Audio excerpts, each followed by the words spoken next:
Hello students, welcome to my channel study with hello Suman. आज के इस वीडियो में हम लोग कवर करने वाले हैं प्रश्नावली 6.2 कक्षा 9 गणित का जो चैप्टर सॉल्यूशन है। टोटल 6 क्वेश्चन है और हर एक क्वेश्चन को मैं प्रॉपर एक अलग अलग सेपरेट वीडियो आप लोगों के लिए प्रोवाइड करा रहा हूँ। बहुत ही इंपॉर्टेंट चैप्टर है और बहुत ही मैं डिटेल कंसेप्ट इसमें देने वाला हूँ, जिससे आप लोगों को एकदम डिटेल में सारे क्वेश्चन समझ में आ जाए। और बहुत ध्यान से पहले आप समझिएगा इस क्वेश्चन को कि कहाँ पे कौन सा कंसेप्ट मैं यहाँ पे लगा रहा हूँ, ठीक है। और साथ ही साथ मैं यहाँ पे आपको कंसेप्ट भी बताता चलूँगा, थ्योरी पार्ट को भी मैं कवर करूँगा क्वेश्चन के अकॉर्डिंग, जिसमें जैसा आपका थ्योरी आएगा, ठीक है। तो स्टूडेंट्स, अगर आप मेरे चैनल पर नए हैं तो प्लीज़ इस चैनल को सब्सक्राइब करना मत भूलिए, और अगर पुराने हैं तो नोटिफिकेशन बेल ऑन रखिए, जिससे हर वीडियो का नोटिफिकेशन आप तक पहुँचे। तो स्टूडेंट्स, चलिए इस वीडियो को बिना टाइम वेस्ट किए हुए फटाफट से स्टार्ट कर लेते हैं। देखिए क्वेश्चन नंबर 1 में क्या बोला जा रहा है, बहुत ध्यान से देखिए इस क्वेश्चन को। आकृति 6.28 में ये एक आकृति दिया हुआ है, जिसमें बोला जा रहा है x और y के मान ज्ञात कीजिए। यहाँ पे x है और ये y है, इसका मान ज्ञात करना है। और फिर दर्शाइए कि AB पैरेलल टू CD है, यानी कि AB है और ये एक CD है, ये दोनों आपस में क्या होना चाहिए, पैरेलल है। ये हम लोगों को सिद्ध करना है, यानी कि आपको प्रूव करना है। तो यहाँ से एक चीज़ आप यहाँ पे ध्यान रखिएगा, अगर आपको इस टाइप का क्वेश्चन दिया जाता है, ठीक है, क्योंकि आप यहाँ पे क्या देख पा रहे हैं कि एक रेखा है जिसको दो अलग अलग रेखाएं क्या कर रही है, काट रही है अलग अलग बिंदु पे। दो या दो से अधिक रेखाएं इस इस रेखा को क्या कर रहा है, काट रहा है। तो ये जो रेखा है ये तिर्यक रेखा हम लोग इसको बोलते हैं, ठीक है। सबसे पहला पॉइंट, उसका अभी यूज नहीं आएगा, लेकिन जो मैं चैप्टर करा रहा हूँ आपको इसी से रिलेटेड क्वेश्चन बनेगा। तो इसको मैं जब क्वेश्चन में आएगा तिर्यक रेखा क्या होता है, एकांतर कोण क्या होता है, उन सारी चीज़ों पे मैं डिस्कस करूंगा, ठीक है ना। तो चलिए अभी हम लोग फोकस करते हैं इस क्वेश्चन पे। तो यहाँ पे हम लोग को एक्स और वाई का मान ज्ञात करना है, और साथ ही साथ बताना है कि ए बी जो है वो पैरेलल है सी डी का, यानी कि ये जो साइन है ये पैरेलल साइन होता है, यानी कि ये और ये क्या है, दोनों आपस में बराबर होना चाहिए, पैरेलल होना चाहिए, एक जैसा होना चाहिए। ये हम लोगों को साबित करना। तो सबसे पहले देखिए यहाँ से हम लोग क्या देख रहे हैं, जो कंसेप्ट हम लोगों ने इससे पहले पढ़ा था उसी कंसेप्ट पे बेस पे अभी इस क्वेश्चन को मैं बनाऊंगा। सबसे पहले अगर थोड़ा सा मैं यहाँ पे समझूं कि इस क्वेश्चन को कैसे हम लोगों को करना है, तो अगर आप इस क्वेश्चन को देखेंगे तो आपको x का वैल्यू निकालना है, यानी कि आपको क्या दिखेगा कि एक रेखा जा रहा है, यहाँ से एक लाइन जा रहा है, ये एक लाइन है, और जिसको एक लाइन क्या कर रहा है, कट कर रहा है। यानी कि आपको अगर ये डायग्राम में कुछ इस प्रकार से दे दूं आपके सामने, तो ये लाइन है जो कि इसका अगर मैं थोड़ा सा इसको रोटेट करता हूँ और यहाँ पे मैं वैल्यू देता हूँ, ये 50 है। ध्यान से देखिएगा, मैं उसको कट करके यहाँ पे बता रहा हूँ, और ये x है। तो अगर मैं इसको रोटेट करूँगा तो आप बोलेंगे ये एक रेखा में आ रहा है, और यहाँ पे ये रेखा और ये रेखा मिलके ये पूरा 180 डिग्री का कोण बना रहा है। यानी कि हम लोग बोल सकते हैं ये रैखिक युग्म से हम लोग इसको कर सकते हैं।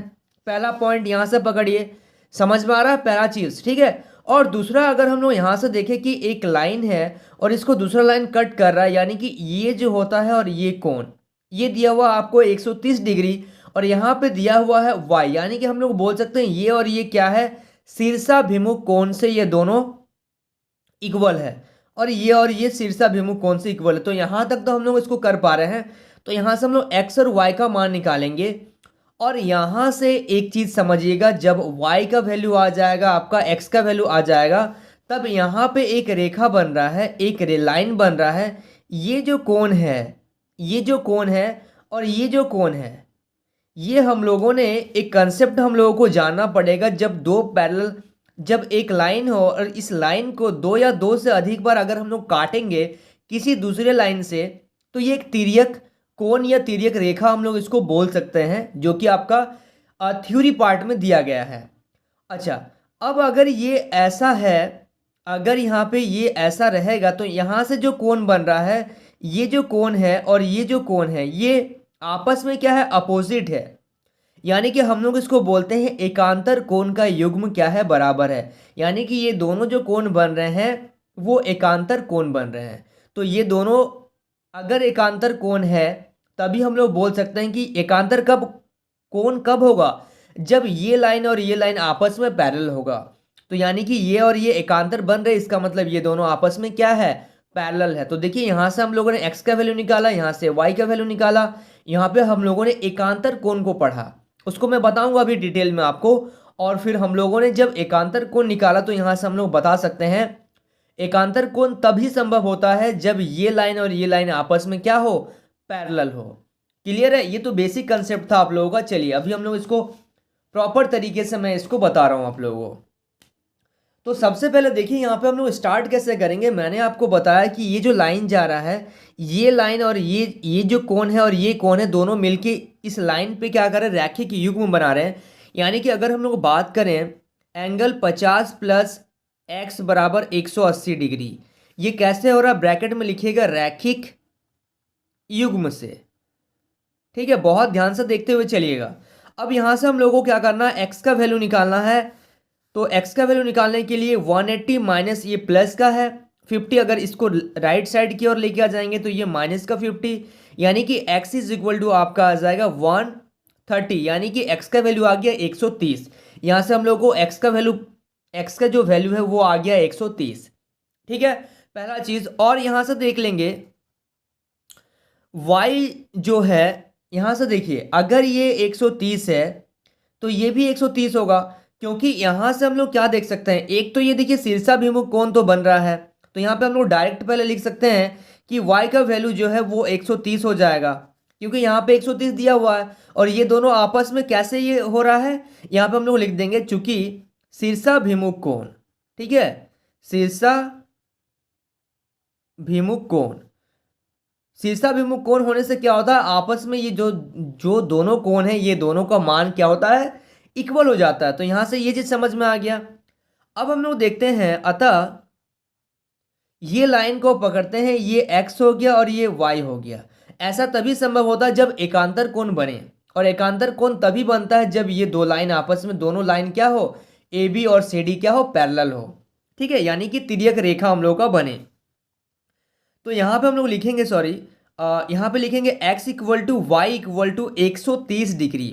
ठीक है, कैसे ऐसा हम लोग लिख रहे हैं, यहाँ पे देखिएगा ध्यान से, x जब तिर्यक कोण बनता है, तिर्यक रेखा बनता है, यानी कि ये हम लोग का एकांतर कोण बन रहा है। एकांतर कोण क्या होता है, x बराबर y होता है। तो y का वैल्यू अगर 130 है तो x का भी 130 होगा, जो आया हुआ हम लोग का, ये प्रूव हो गया हम लोग का दोनों चीज, यानी कि x equal to y equal to 130। ठीक है, तो यहां पे लिखिएगा, यहां एकांतर कोणों का एक युग्म क्या है, बराबर है, अतः AB जो है वो क्या हो जाएगा, पैरेलल हो जाएगा CD का। यही चीज आपको सिद्ध करना था। बहुत ही आसान क्वेश्चन था, 6.2 का पहला क्वेश्चन था। बहुत ही डिटेल से आप लोग इसको देखिए, समझिए इसको। मैंने आपको बहुत डिटेल में कोशिश किया हूं कि इसको मैं बताऊं, ताकि आप लोगों को कहीं पे भी थोड़ा सा भी डाउट नहीं रहे।